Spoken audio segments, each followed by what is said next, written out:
साथियों, आज यदि हम भारत को इकोनॉमिक और मिलिट्री सुपर पावर बनाने के लिए कमिटेड तथा इस ओर आगे बढ़ रहे हैं, तो हमारे इस भाव के पीछे आप जैसे नौजवानों की कैपेबिलिटीज के प्रति हमारा कॉन्फिडेंस है।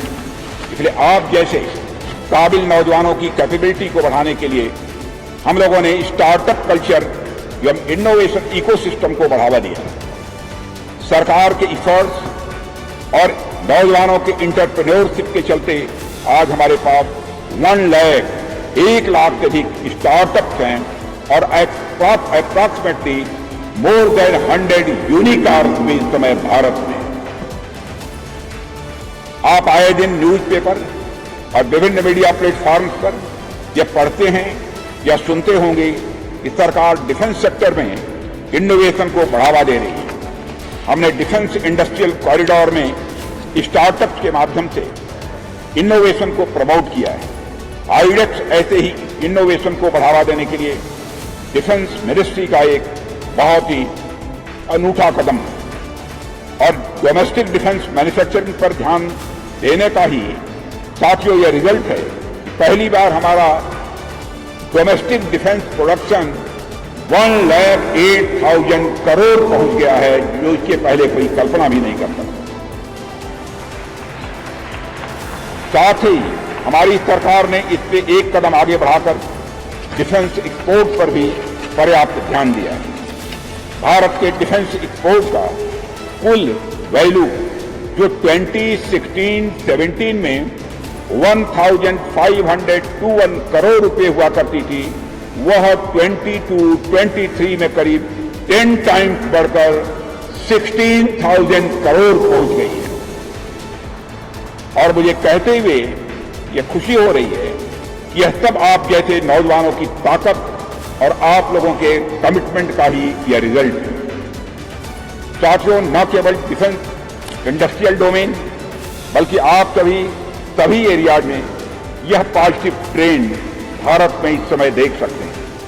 एजुकेशन, हेल्थ, इंफ्रास्ट्रक्चर जैसे की सेक्टर्स के साथ साथ वीमेन एम्पावरमेंट जैसे क्षेत्रों में भी भारत ने पिछले कुछ वर्षों में रिमार्केबल प्रोग्रेस देखी है। यदि मैं फैक्ट्स की बात करूं तो 2014 में भारत की कुल जीडीपी अप्रॉक्सिमेटली 2 ट्रिलियन थी। फोर्स इंडिया के अनुसार यह साइज बढ़कर आज 3.75 ट्रिलियन डॉलर तक पहुंच गई है। 2014 में हम जहां दुनिया की टॉप 10 इकोनॉमीज में खड़े थे, आज हम सीना ठोक कर कह सकते हैं कि भारत दुनिया की टॉप 5 इकोनॉमीज में आकर खड़ा हो गया। और मैं आपको यकीन दिलाना चाहता हूं, हमारे प्राइम मिनिस्टर ने भी कंट्री को एश्योर किया है 26 समाप्त होते होते 2027 आते आते भारत की इकोनॉमी दुनिया की टॉप 3 कंट्रीज में आकर खड़ी हो जाए। और यह भी मैं आपको एश्योर करना चाहता हूं, भारत इस समय भारत की इकोनॉमी वर्ल्ड की फास्टेस्ट ग्रोइंग इकोनॉमी, और यही हमारी ग्रोथ यदि बनी रही तो 2047 आते आते यानी इंडिपेंडेंस के 100 वर्ष पूरा होने पर भारत दुनिया की टॉप इकोनॉमी बनकर खड़ा होगा।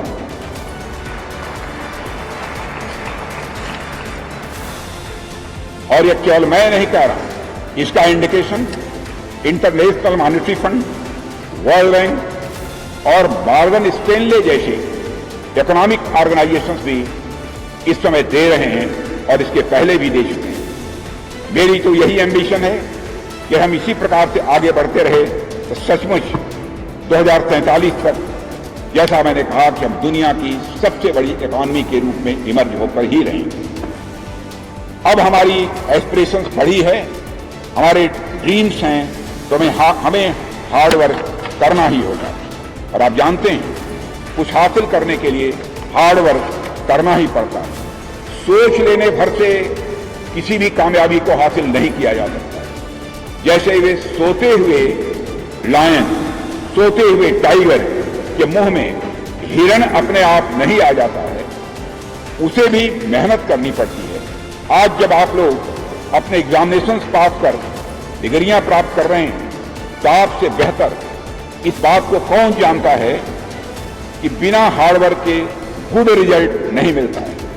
और जब आप ट्रांसफॉर्मेशनल चेंज चाह रहे हैं तो हार्डवर्क के साथ स्मार्ट वर्क भी जरूरी होता है। ओल्ड एंड बीटन ट्रैक पर चलकर नए डेस्टिनेशन मेरे दोस्तों कभी भी प्राप्त नहीं किए जा सकते। इसलिए पिछले 9-10 वर्षों में हमने नए रास्ते और नए तौर तरीके अपनाए हैं। हमारे प्रधानमंत्री ने जब गरीबों को बैंकिंग सिस्टम से जोड़ने के लिए जनधन योजना की शुरुआत की तो उस समय हमारा यह मजाक उड़ाया गया। देश की जनता को याद होगा कि कैसे पार्लियामेंट में इस बात पर मजाक उड़ाया गया था कि हम यूपीआई और डिजिटल ट्रांजैक्शन से देश की आम जनता को किसी भी सूरत में जोड़ नहीं पाएंगे। इसके लिए तर्क भी दिए जा रहे हैं, लेकिन देश की जनता ने उस जोक का, उस मजाक का बेहद मजबूती के साथ जवाब दिया। अभी का उदाहरण मैं आपको देना चाहता हूं।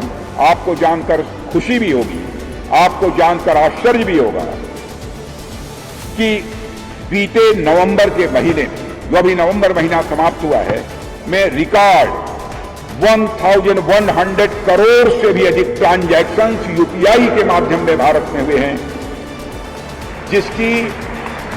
जिसकी कुल वैल्यू 17.40 लाख करोड़ है।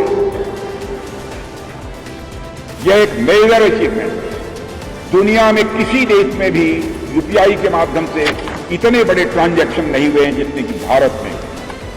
कैशलेस इकोनॉमी की ओर यह एक बड़ा कदम है और इकोनॉमी के फॉर्मलाइजेशन की ओर एक रिवॉल्यूशनरी यह ट्रांसफॉर्मेशन है। साथियों, आप सभी एकेडमिक बैकग्राउंड से आते हैं। यदि मैं इस सेक्टर की बात करूं तो एजुकेशन को सोशल और इकोनॉमिक डेवलपमेंट का एक फाउंडेशन मानते हुए हमने इस क्षेत्र में मैसिव इन्वेस्टमेंट भी किया है। 2014 से लेकर अब तक देश में 7 नए आईआईटी तथा 7 नए आईआईएम्स खोले गए। आज देश में इंजीनियरिंग कॉलेजेस और मेडिकल कॉलेज की संख्या भी लगातार बढ़ रही है। बीते 9 ईयर्स में 390 नई यूनिवर्सिटीज खोली गई। एजुकेशन के साथ साथ हेल्थ पर भी प्रॉपर अटेंशन देते हुए हमने आयुष्मान भारत योजना के साथ इस देश के गरीबों को भी जोड़ा है। इसके अंतर्गत हम देश के 12 करोड़ परिवारों को 5 लाख रुपये तक का सालाना यानी ईयरली हेल्थ इंश्योरेंस प्रोवाइड कराने की ओर भी तेजी से आगे बढ़ रहे हैं। हेल्थ इंफ्रास्ट्रक्चर की दृष्टि से भी देखें तो न सिर्फ एम्स की संख्या बढ़कर हमारे भारत में अब 23 हो गई है, बल्कि जन औषधि केंद्रों के माध्यम से हम बेहद कम कीमत पर जनता को जेनेरिक मेडिसिन भी उपलब्ध करा रहे हैं। साथियों, इसके अलावा जिस तरीके से हमने रोड्स, एयरपोर्ट, रेलवे में इंफ्रास्ट्रक्चर को डेवलपमेंट को बढ़ावा दिया है, उसकी तारीफ मैं नहीं कर रहा हूं। इस समय उसकी तारीफ यूएस के भी प्रेसिडेंट करते हैं, अब दुनिया के अन्य देशों के भी प्रेसिडेंट करते हैं। साथियों, 2014 तक जहां भारत के पास 97,000 किलोमीटर तक के नेशनल हाईवे थे, वहीं आज इनकी संख्या बढ़कर 1.5 लाख किलोमीटर तक पहुंच गई। 2014 में भारत के पास जहां पर 74 एयरपोर्ट से पिछले 9-10 वर्षों में भारत में एयरपोर्ट का नंबर बढ़कर 149 हो गया है। साथियों, सरकार की अचीवमेंट की चर्चा हो और वीमेन एम्पावरमेंट के लिए किए गए गवर्नमेंट के इफर्ट की चर्चा न हो, ऐसा कैसे संभव हो सकता है?